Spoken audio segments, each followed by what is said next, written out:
Thank you to RedMagic for sponsoring this video. What happens if, theoretically, you put a PC water cooling loop inside of a phone, and next to it is a fan, an actual fan spinning at 24,000 RPM. This is the RedMagic 11 Pro, and before you ask, yes, it is actually a real phone.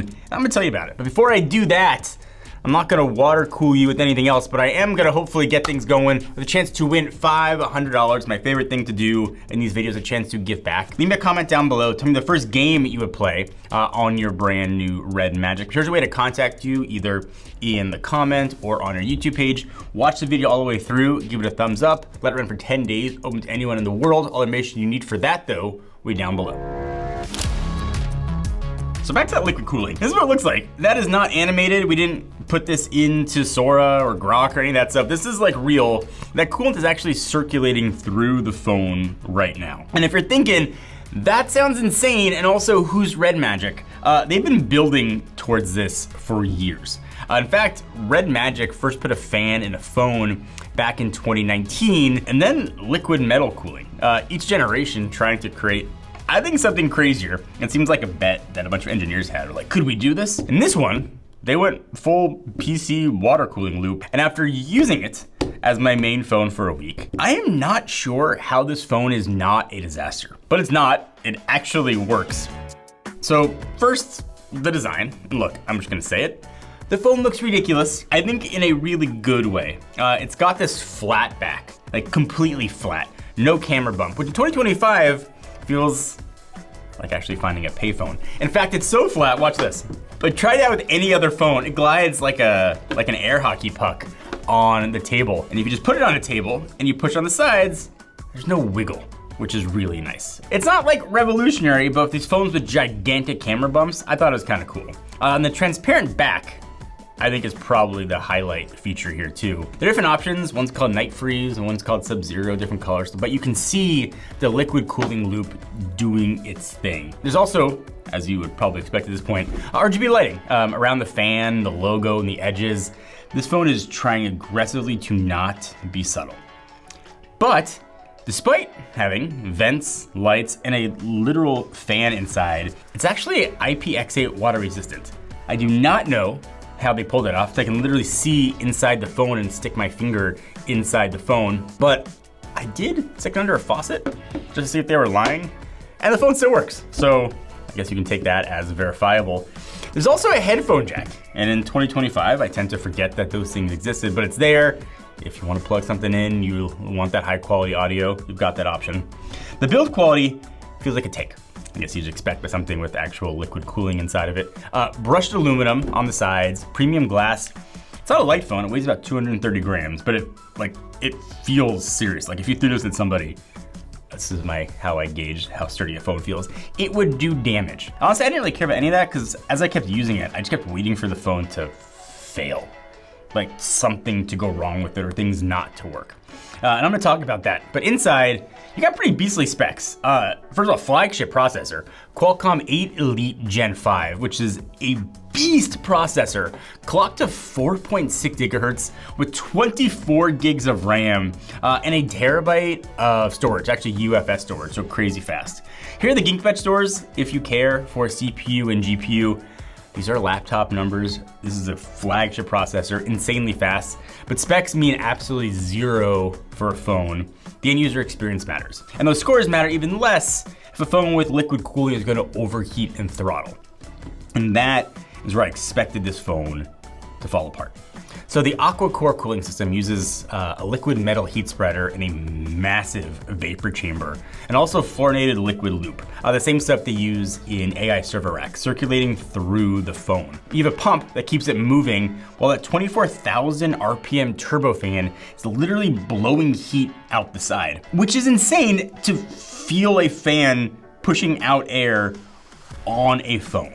And I know that me talking about it and probably showing you seems like the most overkill of all overkills, but then I used it. So the moment that I got what this phone was about was Tuesday night. My oldest son Nate had a baseball tournament. I was not coaching this one. I was sitting in the stands between innings, and I pulled out this phone just to mess around. And I opened up, the app that turns every phone into a hand heater, I launched Genshin Impact. I cranked it up to max settings to see what would happen. 20 minutes later, the game was still locked at 60 FPS. The phone was barely warm. My iPhone 17 Pro Max would have been throttling at probably 15, 20 minutes, and I'd be watching the battery drain in real time. While I'm sitting there, watching this little liquid loop circulating on the back and the fan spinning up, admittedly a little bit loudly, it dawned on me that this thing doesn't care about what's on it. It can handle all of it. It doesn't slow down. It doesn't get hot. This thing just kept going. And that was kind of the moment that I think that I stopped testing the phone and just started using it. And I got aggressive with using it. Call of Duty Mobile at 120 FPS, yeah, no dips. Honkai Star Rail, flat frame rate for hours. This phone doesn't throttle, it like full on like gives a flex no matter what you're doing with it. Again, wild to hear fans spinning on a phone. Sometimes quiet, sometimes just a hum, but it is like definitely there. But with headphones on though, you will forget about the fan noise if you use headphones. Screen is also really good. 6.85 inch AMOLED panel, 144 hertz, 1800 nits peak brightness with 3000 hertz touch sampling rate. You pull up whatever you want to pull up and just scroll. It feels smooth. I don't know how to describe it. It feels like your thumb gets faster when you scroll. It's the higher the refresh the screen, I feel like I have a super powered thumb. So the front facing camera hides under the display. There's no notch or hole punch, just straight up screen. Add in 520 hertz shoulder triggers, 40 haptics and loud stereo speakers, and it starts to feel like a handheld console. It does have its own like game section. It's called Game Space. Lets you tweak everything if you want to. Performance modes, fan speed, RGB lighting, button remapping. You can set profiles per game too if you want. So if you're launching like PUBG, it adjusts automatically. Overkill anywhere else, but on something like this, I thought it made sense. So for the first 3-ish days, kind of thought that this was probably the perfect gaming phone. And I took it to another one of my kids' baseball games. This was Zachary's turn up, and I got to the cameras. So first of all, you open the camera, and you'd be like, oh, where am I gonna find my 0.5 or my 1x or my 2x? You're gonna see 14 and 23 for focal lengths, which I understand if you're not a camera or don't know anything about cameras, it's gonna sound very confusing. There's no wide or ultra wide, just like focal lengths in there. So just bear that in mind. Essentially that's like an ultra wide and a normal camera. So try to take some photos. I framed up the shot, took a picture, and on the phone screen it looked great. Colors were punchy, exposure was good. I thought that I had nailed it. Then I zoomed in, and that is where things started to fall apart. You can see the jersey loses all clarity. The stitching on the ball, you can't really even see it. His face smooth from kind of the aggressive noise reduction. So the moment looks right on the screen, but it didn't quite hold up when you examine it on the phone. I guess that's probably the trade-off from that smooth back and no camera bumps. It's got dual 50 megapixel sensors with OIS, and the under display camera 60 megapixels. So pretty solid megapixelage at least. The hardware is there, but the processor seemed like it was working overtime. Colors were heavily saturated. The skies leaned very blue. The greens, you can see, seemed punched up. Shadow detail, I thought got crushed pretty aggressively. Tuned for vibrancy, not accuracy, but you guys might like that, just know that going in. And I think those kind of shots are great for social posts, but less ideal if you want something that you're gonna sort of print out or look good on something not a phone. Video was interesting here too. Shooting 8K, it looks surprisingly sharp, clean, detailed, decent color, proper contrast. But drop it to 4K, which I think what most people would probably use. And I thought the quality did step down. It gets softer, more compressed. Shadow areas lose definition quickly. And I get that this is a gaming phone first. The camera does do what it needs to do. You can capture moments, you can post on Instagram, and you're not gonna be embarrassed at all. The cameras are absolutely good enough, but it's not competing with flagship camera phones here. So evaluating this thing was kind of trying to figure out where it lived in the world of phones. I think it hit me on the last day. A lot of phones are trying to be everything for everyone. This one is not trying to do that. It's trying to be one thing and do it really, really well. And I'm okay with that. For something that is this focused on gaming, it's shockingly good as a daily driver. I know a lot of people have feelings on RedMagic's OS 11. It was much smoother than I expected. It's quick, it's responsive. I didn't have any crashes. Scrolling, streaming, multitasking all felt really fast. Battery life is as absurd as the phone is, 7,500 milliamp hours, and I can game for 7 to 8 hours straight, or get easily a day and a half to almost 2 hours of normal use.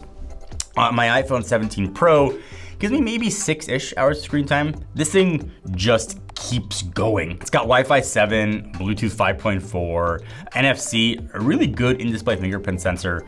Nothing here feels half-baked or really mid-range. And for once, this is a gaming phone that worked really well outside of gaming. And I use this thing everywhere. In the studio, in meetings, waiting at baseball practice. But look, there are trade-offs here. The fan is noticeable in quiet rooms. The RGB lighting, which you can tweak, is not for everyone. The design is loud and clearly unapologetic. And the camera, we talked about it, but here's where I keep coming back to. So last night I was charging my iPhone 17 Pro Max, and I kind of caught myself thinking, why am I going back to this? And the honest answer, I thought because it took better photos of my kid. That was it. That was the only reason. Everything else, gaming, battery life, performance, the sheer fun of it, RedMagic wins by a lot. And that to me was wild, because years ago, I would have told you gaming phones were probably a waste of money. They were gimmicks, all flash, a little substance. I don't think that anymore at all. The RedMagic 11 Pro is not trying to beat the iPhone or the S25 Ultra at their own game. It is not trying to be the best camera phone or the best productivity phone that you'd recommend to your mom or a friend. It is clearly trying to be the best at one thing, and that is gaming. And by being so ridiculously committed to that one goal, it ended up being actually a way better daily driver than phones that cost twice as much and try to do everything. The RedMagic 11 Pro feels like a throwback to when companies took weird swings to see what would stick. When someone had an idea that sounded crazy on paper, things like liquid cooling that you can see in a fan on a phone, and said, I don't know, let's try it anyway. That visible liquid cooling loop isn't a gimmick. It is, I thought, a reminder that like somewhere, someone still wants to build weird stuff. And watching that coolant swirl around while your game runs at full tilt, that never got old. On the RedMagic 11 Pro is not a perfect phone, but it's bold, it's fast, and it clearly is not apologizing for what it is. And what it is to me is the most interesting phone that I've tested all year. And if you're interested in learning more about it or anything else about RedMagic, all links you need will be down below.